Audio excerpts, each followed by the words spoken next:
அமெரிக்கான ஜனாதிபதி Donald Trump கலந்து கொண்டிருந்த ஒரு டின்னர் பார்ட்டியில் துப்பாக்கி சூட்டு சம்பவம் ஒன்று நடந்திருக்கு. இதான் இன்றைக்கு பெரிய ஒரு பிரேக்கிங் நியூஸ். இதில் டொனால்ட் ட்ரம்போடு சேர்ந்து துணை அதிபர் ஜேடி வென்ஸும் ட்ரம்போட மனைவியும் இருந்திருக்காங்கிறது தான் ஒரு பரபரப்பான செய்தியாக பேசப்படுது. அங்கே என்ன நடந்துச்சு, யார் அந்த துப்பாக்கி சூட்டை நடத்தினா, இதுக்கும் ஈரான் போருக்கும் ஏதாவது சம்பந்தம் இருக்காங்கிறது தொடர்பான தெளிவான ஒரு விஷயத்தை தான் இப்போ இந்த வீடியோவில் நாம் பார்க்க போகிறோம். ஸோ இந்த வீடியோவை ஸ்கிப் பண்ணாமல் முழுமையாக பார்த்துட்டு எல்லாருக்கும் தெரியணுங்கிறதுக்காக ஷேர் பண்ணிடுங்க.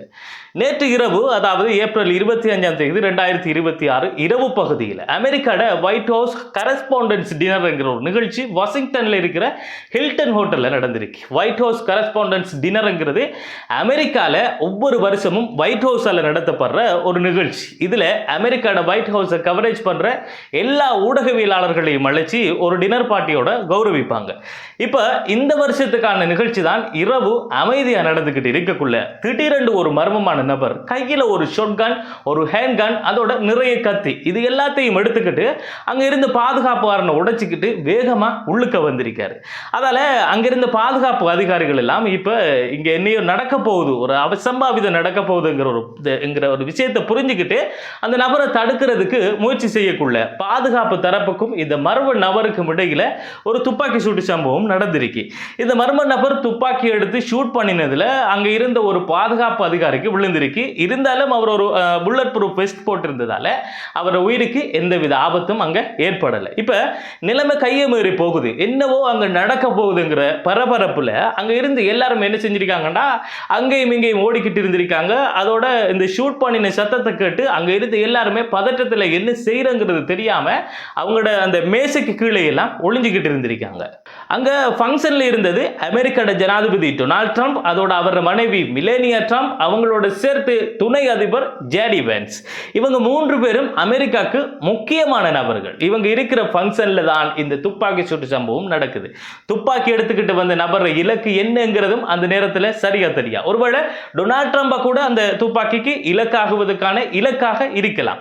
பாதுகாப்பு அதிகாரிக்கும் ஒரு ஷூட் விழுந்துட்டு இப்ப அந்த இடமே ஒரு பரபரப்பான சிச்சுவேஷன்ல தான் இருக்கு. இங்க தான் United states secret service entry. இவங்க யாரண்டா, ஜனாதிபதி, துணை ஜனாதிபதி, இவங்களோட ஃபேமிலி, இப்படியான அமெரிக்காட முக்கிய ஆட்களுக்கு பாதுகாப்பு கொடுக்கிற முக்கியமான பாதுகாவலர்கள். இவங்க எப்பவுமே ஜனாதிபதி, துணை அதிபர், அடுத்தது அவங்களோட முக்கியமான உயர்பட உறுப்பினர்கள் எல்லாம் எங்கெல்லாம் போறாங்களோ அங்கெல்லாம் இவங்க இருப்பாங்க. ஆனா அங்க ட்விஸ்ட் என்னன்னா, இவங்க பார்க்கறதுக்கு சாதாரணமான ஆட்கள் மாதிரி தான் இருப்பாங்க. ஃபார்மல் அட்ரஸ் பண்ணிக்கிட்டு அங்க விருந்துக்கு வந்த ஆட்கள் மாதிரி தான் இருப்பாங்க. வெளியில இருந்து பார்த்தா பாதுகாப்பு குறைவா இருக்கிற மாதிரியும் தான் இருக்கும். ஆனா சீக்ரெட் சர்வீஸ் ஏஜென்ட்ஸ் நிறைய பேர் 24 hours கண்காணிச்சுக்கிட்டு தான் இருப்பாங்க. அந்த பில்டிங்ல இருக்கிற ரூஃப் டாப், அடுத்தது என்ட்ரன்ஸ் மட்டும் இல்லாம ஜனாதிபதியை எல்லாம் சுத்தி வளைச்சு நிற்பாங்க.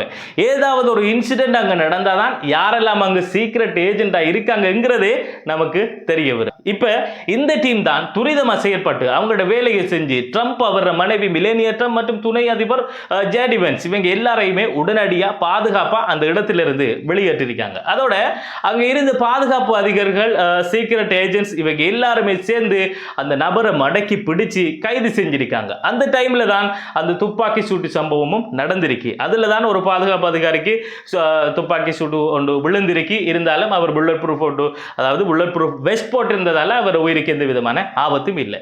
அதுக்கு பிறகுதான் அந்த நபரை யாரென்று விசாரிச்சு பார்த்தா கலிபோர்னியா மாநிலத்திலிருந்து வந்த 31 வயசான கோல் தாமஸ் ஆலன். நல்லவேளை முகமட் என்கிற பேரு அவருக்கு வரல.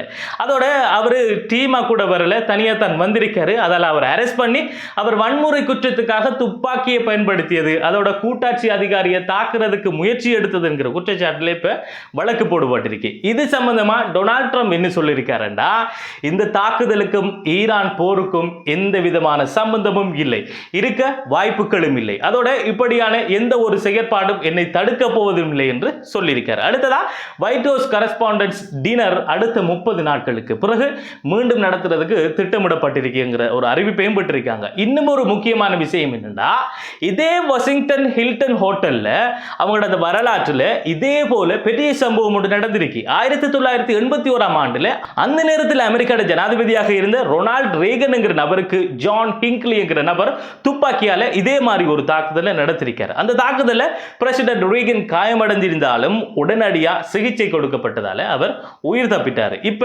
1981 2026 அதே இடத்தில் அமெரிக்க ஜனாதிபதிகளை குறிவச்சு தாக்குதல் முயற்சிகள் நடந்திருக்குங்கிறதும் குறிப்பிடத்தக்க விஷயம் என்கிறதையும் சொல்லிட்டு மேலும் இது தொடர்பான புதிய தகவல்கள் கிடைக்கக்குள்ள அது எல்லாத்தையுமே உடனுக்குடன் நான் உங்களுக்கு தொகுத்து வழங்குறதுக்கு தயாராக இருக்கிறதால என்னுடைய இந்த பக்கத்தை ஃபாலோ செய்வதன் மூலம் அது எல்லாத்தையுமே உடனுக்குடன் பெற்றுக்கொள்ள முடியும் என்பதையும் கூறிக்கொண்டு மேலும் அடுத்ததாக உங்களுடைய ஆதரவை எனக்கு தர வேண்டும் என்றாலும் நீங்கள் ஃபாலோ பண்ணுவதன் மூலமாக உங்களுடைய ஆதரவை எனக்கு தர முடியும் என்பதை கூறிக்கொண்டு மேலும் அடுத்ததாக இதே போன்று ஒரு சுவாரஸ்யமான வீடியோவோடு உங்களை வந்து சந்திக்கும் வரை இந்த காணொளியிலிருந்து விடைபெறுவது அப்துல் லத்தீப் ஹசன் நிஸ்ஃபி.